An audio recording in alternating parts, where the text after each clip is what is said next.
Hello students, welcome back. In this lecture we are going to discuss the inverse hyperbolic function topic. Last lecture में हमने D मोवियस theorem देखा था।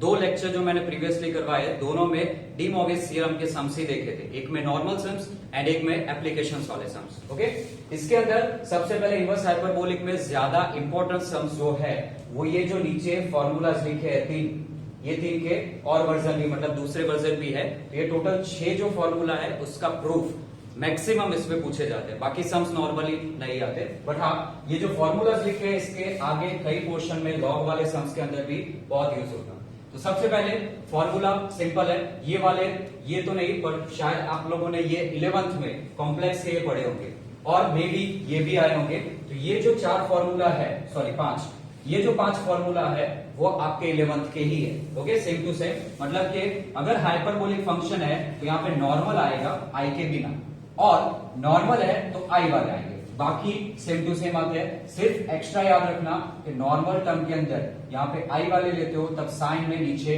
2 आई आता है, बाकी सब में 2 है। ओके, ये फॉर्मूला आपका जो sine square plus cos square का sine square x plus cos square x जो 1 होता है, वैसे हाइपरबोलिक में ये फॉर्मूला अप्लाई होता है। ओके, बट ये फिक्स्ड है कि कॉस पहले होना चाहिए, साइन बाद में, क्योंकि माइनस है। ओके, सो वो आपका उसी हिसाब से ही आएगा।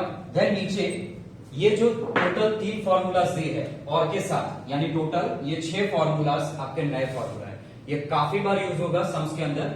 पहली बात cos hz, तो h में से i में कन्वर्ट करने का ये प्रोसीजर है। ओके, तो अगर cos hz है तो cos iz, यानी कि सीधा h की जगह i कर दो। एंड सिमिलरली i में से h कर रहे हो तो वो भी सेम ही रहेगा, उसमें कोई वेरिएशन नहीं है, मतलब दोनों इक्वल। ओके, अब आएगा साइन का। साइन में h में से i कर रहा हूं तो पहली बात, जब भी ये कन्वर्ट करना है ना तो पहले h की जगह i को कर दो। अब आगे एक्स्ट्रा क्या आएगा, माइनस i आएगा। ओके, सिमिलरली अगर इस साइड जा रहा है तो i में से h कर रहे हो तो आगे i तो आएगा बट माइनस नहीं आएगा, सिर्फ प्लस आएगा। यानी इन दोनों का डिफरेंस क्या है, माइनस और प्लस का।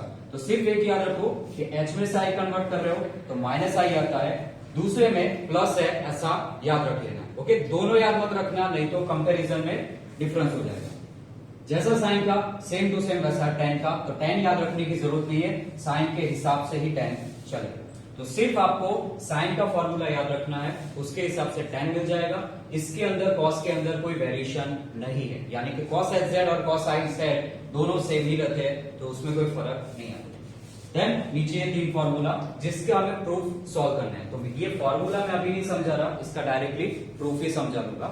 ओके, तो first example is prove that sine h inverse x, यही फॉर्मूला है, ये जो हमारा ये वाला है, z की जगह यहाँ पे x ही है, वेरिएबल डिफरेंस हो सकते हैं। ओके, तो सबसे पहले इसका सॉल्व करने का प्रोसीजर समझ लेना। एक सम दिखाऊंगा, उसके ऊपर से बाकी तीनों सम सॉल्व हो जाएंगे, तो उस हिसाब से सॉल्व करना है। सबसे पहले फर्स्ट प्रूव दैट लिखा है, तो मतलब डेफिनेटली मुझे लेफ्ट हैंड साइड लेके राइट हैंड साइड का, या फिर राइट हैंड साइड लेके लेफ्ट हैंड साइड का आंसर लाना पड़ेगा। लेफ्ट हैंड साइड में से राइट हैंड साइड ला सकता हूं, इसीलिए लेफ्ट हैंड साइड पहले सिलेक्ट करते हैं। इसमें से ये वैल्यू मैं एज्यूम करता हूं। Okay, so take sine h inverse x is equal to y। x चल रहा है इसलिए मैं y ले रहा हूं, वेरिएबल कोई भी ले सकते हो। सो देयरफॉर ये जो पूरा टर्म है, जैसे sine inverse x is equal to y है, तो आप क्या करते हो, x इज इक्वल टू, अगर ये टर्म इस साइड ले जाना है तो वो बन जाएगा साइन y, अपॉन में नहीं जाएगा, डायरेक्टली साइन फंक्शन बन जाएगा। वैसा ही ये हाइपरबोलिक साइन वाला इनवर्स फंक्शन है, तो इस साइड जाएगा तो क्या बनेगा, x इज इक्वल टू पूरा का पूरा टर्म जाएगा साइन h एंड y। कभी भी ऐसा याद मत रखना कि h y के साथ कनेक्टेड है, h आपका साइन के साथ कनेक्टेड है, y उसका एंगल है। ओके, चलो ये मिल गया। अब साइन h y का यहाँ पे हमारे पास फॉर्मूला है, ये वाला, ये फॉर्मूला यहाँ पे यूटिलाइज करो। So therefore x is equal to sine h y की जगह ये आएगा, z था इसलिए यहाँ पे z आया था, यहाँ पे y है, तो e raise to y minus e raise to minus y divide by 2। Okay, simple याद रखना है, h है तो नॉर्मल आएगा, नॉर्मल है तो i वाला आएगा, ये यहाँ पे जो डिफरेंस है। ओके, ये वैल्यू इस साइड ले लेता हूं, so 2x is equal to e raise to y minus, अब इसको सॉल्व करने के लिए मैं क्वाड्रेटिक इक्वेशन का यूज करूंगा। कैसे, तो पहले तो ये जो e raise to minus y है, इसको ऐसा बनाता हूं, तो उसके लिए ये 1 अपॉन लिख सकता हूं, 1 upon e raise to y, जैसे x रेज टू -1 है, माइनस पावर है, तो हम क्या करते हैं वही पावर नीचे वेरिएबल लेके सिलेक्ट कर देते हैं, सेम टू सेम यहां पे मैंने अप्लाई किया। So 2x is equal to, ये टर्म यहां पे ले जाओ तो 2 e raise to y, okay sorry e raise to 2y हो जाएगा, क्योंकि e raise to y into e raise to y, तो ऊपर पावर का क्या हो जाएगा एडिशन, ऐसे y plus y, that means e raise to 2y हो जाएगा, ओके। तो इस तरीके से ये e रेज टू 2y बना, देन -1 बचेगा और नीचे एलसीएम वाला e रेज टू y, ये e रेज टू y यहां पे सब्स्टिट्यूट कर देता हूं, पहले ये वैल्यू लिखता हूं e रेज टू 2y -1, ये वैल्यू यहां पे जाएगी, मैं थोड़ा डायरेक्टली सॉल्व कर रहा हूं, तो e रेज टू y यहां पे आएगा तो 2x e raise to y बनेगा, ये टर्म उठा के इस साइड रखूं तो वो टर्म हो जाएगा माइनस, अगर ना एडजस्ट हो तो ये पहले यहां पे सब्स्टिट्यूट करो, देन ये वैल्यू इस साइड ले जाना तो भी चलेगा, ओके। सिंप्लीफिकेशन मैंने थोड़ा डायरेक्ट किया है। अब ये जो वैल्यू मिली इसमें ये क्वाड्रेटिक इक्वेशन है या नहीं वो चेक करो, तो ये है e रेज टू 2y, यहाँ पे e रेज टू y, यानी कि ये मेन वेरिएबल होगा। जैसे कि अगर मैं यही वैल्यू ऐसे लिखो x square minus x minus 1 equal to 0, ये जो आगे कोएफिशिएंट है वो भूल जाओ, तो इसके अंदर क्या होता है, बीच में मिडिल टर्म में आपका मेन वेरिएबल होता है, आगे उसका स्क्वायर पावर होता है, तो यहाँ पे मिडिल वेरिएबल है e रेज टू y, आगे उसका स्क्वायर फॉर्म है, ओके, पीछे उसका कांस्टेंट, मतलब कि e रेज टू y वाला जो वेरिएबल होता है वो नहीं होना चाहिए। यहाँ पे क्वाड्रेटिक इक्वेशन आपका पूरा का पूरा ऐसे सेट होगा, मतलब इसको मैं सॉल्व कर सकता हूँ। अब यहाँ पे फैक्टराइजेशन करना पॉसिबल नहीं है क्योंकि ये e raise to y variable है, ओके, तो मैं directly b square minus 4ac method से जा रहा हूँ, तो चलो इससे सॉल्व करते हैं। तो मेन वेरिएबल है आपका e रेज टू y, जो हम लिखेंगे लेफ्ट हैंड साइड पे, इज इक्वल टू फॉर्मूला आएगा माइनस b प्लस और minus b square minus 4ac upon 2a, okay. A b से मतलब a मतलब ये फर्स्ट टर्म, यहाँ पे कोएफिशिएंट कुछ नहीं है मतलब 1 होगा, b मतलब ये वेरिएबल के आगे की वैल्यू -2x, एंड c मतलब कांस्टेंट दैट इज -1। तो ये एबीसी की वैल्यू मैं यहाँ पे सब्स्टिट्यूट कर रहा हूं, पहले वैल्यू लिख देता हूं, a is equal to 1, b is equal to -2x and c is equal to -1। ये वैल्यू यहाँ पे सब्स्टिट्यूट करो, माइनस b की वैल्यू है -2x, minus minus directly plus कर रहा हूं, सो 2x प्लस और minus under root b square -2x का स्क्वायर करना है, माइनस का स्क्वायर पहले तो प्लस हो जाएगा, 2 का स्क्वायर 4, x का स्क्वायर x स्क्वायर यानी कि 4x square, minus for a की वैल्यू 1 है, c की वैल्यू -1 है, ओके। तो ये माइनस और ये माइनस प्लस हो जाएगा, 1 इंटू 1 ही रहेगा, तो सिर्फ बचेगा 4x square plus 4 and upon 2a, a की वैल्यू 1, सो ओनली 2, ओके। चलो इतना हो गया। अब यहां से 2 कॉमन निकलेगा, मतलब सॉरी 4 कॉमन निकलेगा, स्क्वायर रूट के बाहर आएगा तो 2 हो जाएगा, यहां से 2 कॉमन, नीचे वाले 2 से कैंसिल आउट। डायरेक्ट सॉल्व कर रहा हूं क्योंकि ऐसे टर्म्स आपने कई बार सॉल्व किए होंगे, इसलिए डायरेक्ट जा रहा हूं। सो यहां से 2 कैंसिल, ये 4 2 सारे कैंसिल हो जाएंगे, तो बचेगा सिर्फ x प्लस और minus under root x square plus 1। अगर चाहो तो पहले फॉर्म यहां से कॉमन लेना, यहां पे 2 लिखना, फिर इन दोनों में से 2 कॉमन लेके यहां से कैंसिल आउट करके भी सॉल्व कर सकते हैं। चलो इतना हो गया। अब आंसर क्या चाहिए आपको, लॉग वाला, okay.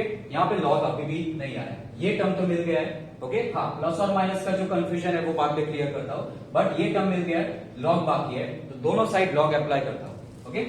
So log e raise to y is equal to log x plus और माइनस एक्स स्क्वायर प्लस 1। अब यहां पे log e raise to y है, log के अंदर हम क्या करते हैं, जो पावर होती है वो आगे ले लेते हैं, तो y आगे आ जाएगा, बचेगा log e, जिसका बेस नहीं लिखा मतलब e बेस ही होगा, तो log e की वैल्यू क्या हो जाएगी 1, जो यहां पे मैं नहीं लिख रहा, ऐसे भी डायरेक्टली लिख देता हूं, एंड log ये टर्म एज इट इज रहेगा, प्लस और minus under root x square plus 1।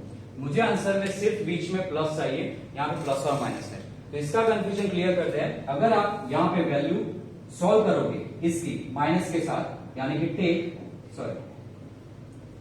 If x here x minus under root x square plus 1 which is less than 0। अगर यहाँ पे आप कोई भी वैल्यू रख के ये टर्म सॉल्व करोगे, एक तो प्लस वाली वैल्यू है, एक माइनस वाली वैल्यू, प्लस तो हमें चाहिए तो वो चेक करने की जरूरत नहीं है, माइनस हमें नहीं चाहिए, माइनस में चेक कर रहा हूं तो x की जगह कोई भी वैल्यू रख के सॉल्व करोगे तो इसका आंसर क्या मिलेगा, लेस देन 0। ये वैल्यू कहां पे है, लॉग के एंगल के अंदर, और लॉग में कभी भी नेगेटिव वैल्यू का एग्जिस्टेंस नहीं है, मतलब ये वाली वैल्यू मैं कंसीडर नहीं कर सकता। ओके, तो यहां से माइनस वाला टर्म नहीं आएगा। So therefore y is equals to log x plus under root x square plus 1। इसलिए माइनस वाला पोर्शन मैंने इग्नोर कर दिया। रीजन सिंपल था, इसकी वैल्यू लेस देन 0 थी, लॉग में लेस देन 0 यानी कि नेगेटिव वैल्यू कंसीडर नहीं होती, एक्सिस्टेंस नहीं होता, तो ये मिल गया। अब ये राइट हैंड साइड तो रेडी हो गया, बट लेफ्ट हैंड साइड अभी भी बाकी है। तो y स्टार्टिंग में देख लो, y आपने क्या एज्यूम किया था, sin h inverse x। So therefore sin h inverse x is equals to log x plus under root x square plus 1। This is a final answer. Okay, so आप लोगों को समझ में आया होगा, नहीं आया तो अभी भी सेम ऐसा ही सेकंड सम देखना है जो बाद में देख लेते हैं। This is a second example. जो हमने आगे देखा उसमें साइन h इनवर्स था, उसका हमने ये फॉर्मूला प्रूव किया था। अब आएगा वो साइन इनवर्स, यानी कि नॉर्मल फंक्शन में इनवर्स नॉर्मल जो होता है उसमें सॉल्व करना है। मैं अभी पहले इनवर्स हाइपरबोलिक किया, अब इनवर्स नॉर्मल करवा रहा। ओके, बट साइन का साइन फंक्शन ही रखा है। सिमिलरली कॉस आपका वैसे ही सॉल्व होता है। टेन के अंदर थोड़ा माइनर डिफरेंस आता है, वो मैं आपको हिंट में दे दूंगा। ओके, सो सबसे पहले जैसे प्रीवियस सम किया था वैसे ही करो। सो हियर टेक इसके is equal to value substitute करता हूं, साइन इनवर्स x एक वैल्यू अज्यूम की, अगेन x वेरिएबल था इसलिए दूसरा वेरिएबल y लिया। Okay, so x is equal to ये टर्म इस साइड जाएगा तो साइन y। वहां पे हमने हाइपरबोलिक फार्मूला यूज किया था, अब नॉर्मल यूज करो। सो x इज इक्वल टू जैसे यहाँ पे z था तो i z आता था, यहाँ पे y है तो अब i y आएगा, e raise to i y minus e raise to minus i y divide by 2। खास ये याद रखना है कि साइन वाला जो नॉर्मल फंक्शन होता है उसके अंदर यहाँ पे 2i आएगा, बाकी कोई जगह पे i नीचे नहीं। ओके, चलो अब ये टर्म इस साइड जाएगा। So 2ix is equal to e raise to i y minus ये 1 upon e raise to i y नीचे ले लिया सिमिलर पावर बनाने के लिए। ओके, सो देयरफॉर ये टर्म इस साइड ले लो, पहले तो एलसीएम ले लेते हैं। तो एलसीएम लो तो जैसे लास्ट में e raise to y e raise to y e raise to 2y हुआ था, तो e raise to i y into e raise to i y e raise to 2i y minus 1 upon ये वाला term LCM वाला नीचे, ये ऐसे is रहेगा। ये टर्म इस साइड ले जाओ। So 2ix into e raise to i y is equal to e raise to 2i y minus 1। Okay, then अब यहाँ पे ये वाला स्क्वायर वाला फॉर्म लग रहा है तो ये पहले चाहिए, तो e raise to 2i y as it is लिखा, ये टर्म उठा के इस साइड। So minus 2ix e raise to i y ये minus 1 as it is equal to 0। Previous sum जैसा ही हो गया, खाली यहाँ पे i एक्स्ट्रा आ रहा है, बाकी और कोई वेरिएशन नहीं। ओके, सो क्वाड्रेटिक इक्वेशन है, सो अगेन सॉल्व करेंगे, बट मेन वेरिएबल है आपका ये वाला e raise to i y। So e raise to i y is equal to minus b plus और minus under root b square minus 4ac upon 2a। abc की value a की value compare करो, आगे कोई value नहीं है, coefficient नहीं है, मतलब 1। b is a minus 2ix, i यहाँ पे कंसीडर करना है। So minus 2ix and c is equal to again same to same minus 1। ये वैल्यूज यहाँ पे सब्स्टिट्यूट कर दो। So therefore e raise to i y is equal to minus और ये माइनस प्लस हो जाएगा, मैं डायरेक्ट लिख रहा हूं 2ix वैल्यू यहां पे आएगी।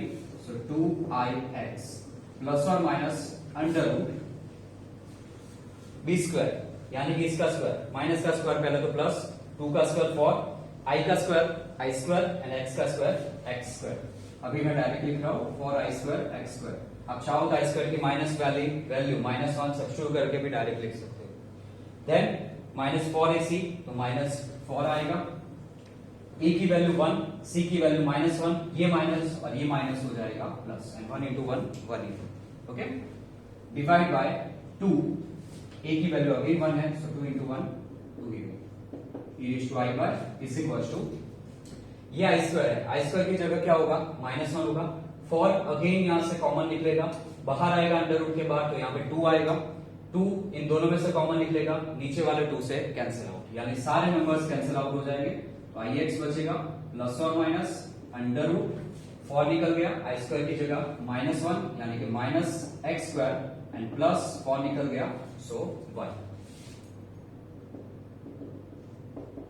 थोड़ा नॉर्मल फॉर्म लिख देता हूं, आई एक्स प्लस और माइनस अंडर रूट, ये टर्म उल्टा यानी कि 1 माइनस एक्स स्क्वायर। चेक कर लो तो आई एक्स आ गया, 1 माइनस एक्स स्क्वायर आ गया, प्लस और माइनस, माइनस का कंसेप्ट प्रीवियस टर्म जैसा ही रहेगा तो वो भी निकल जाएगा, सिर्फ लॉग लगाना बाकी है।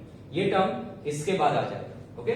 और दोनों साइड लॉग अप्लाई करो, तो log e raise to i y is equal to log i x plus और minus under root 1 minus x square.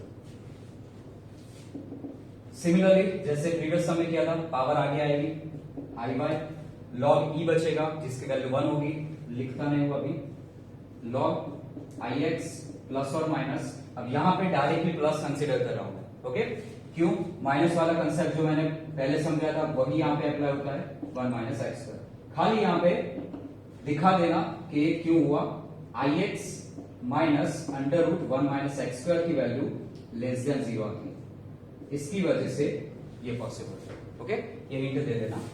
So therefore I बार, अब आंसर में देखो यहां पे क्या है, sine inverse x, sign inverse x क्या है, y, तो y की जगह तो साइन इनवर्स एक्स आ जाएगा, i की जरूरत नहीं, तो उसको उठा के इस साइड ले लो, तो वो कहां पे जाएगा, y is equal to 1 upon i होगा। अब सब लोग जानते हैं 1 अपॉन आई यानी अपॉन में आई होता है, तो उसको हम ऊपर भी लिख सकते हैं माइनस के साथ, और वो याद ना रहे तो बस इतना कॉन्सेप्ट याद रखो कि मैंने पहले भी बताया था कि अगर आई नीचे है तो वही टर्म से ऊपर नीचे मल्टीप्लाई कर दो, ओके। तो आई स्क्वायर हो जाएगा, ये आई यहां पे आ जाएगा, आई स्क्वायर की वैल्यू होती है -1, माइनस अगर ऊपर कंसीडर करो तो क्या बन जाएगा, माइनस आई, यानी कि 1 अपॉन आई की जगह माइनस आई लिख सकते हो। तो y is equal to minus i log i x plus under root 1 minus x square. y का एक्चुअल वैल्यू है sine inverse x, so therefore sin inverse x is equal to minus I log ix plus under root 1 minus x square। so ये जो आपको answer मिला ये आपका proof है formula, okay. तो अगर इनकेस एग्जाम में इसकी बहुत जरूरत पड़ जाए ये 3 फॉर्मूला की और याद ना आए या कंफ्यूजन हो रहा है तो डायरेक्टली ऐसे रैंडमली सॉल्व कर देना, फटाफट सॉल्व करोगे, प्रैक्टिस की होगी तो आप विद इन 2 मिनट्स इसका आंसर ला सकते हैं, बहुत रिक्वायर्ड है तो, okay. And second thing, most probably आपके सम्स जो इस टॉपिक के आएंगे वो यही आएंगे, ये फॉर्मूला प्रूफ करने का, ओके। अब जो इसके कॉस वाले हैं वो भी सिमिलरली ऐसे ही प्रूफ होते हैं, 10 वाले थोड़े डिफरेंट है, तो वो जो मैं आपको वर्कशीट में दूंगा तो उसमें आपको हिंट के साथ प्रीफर कर दूंगा। फिर भी अगर इनकेस क्वेरी आती है तो बाद में मुझे पूछ लेना। आई होप आप लोगों को समझ में आया होगा। Thank you so much, have a nice day.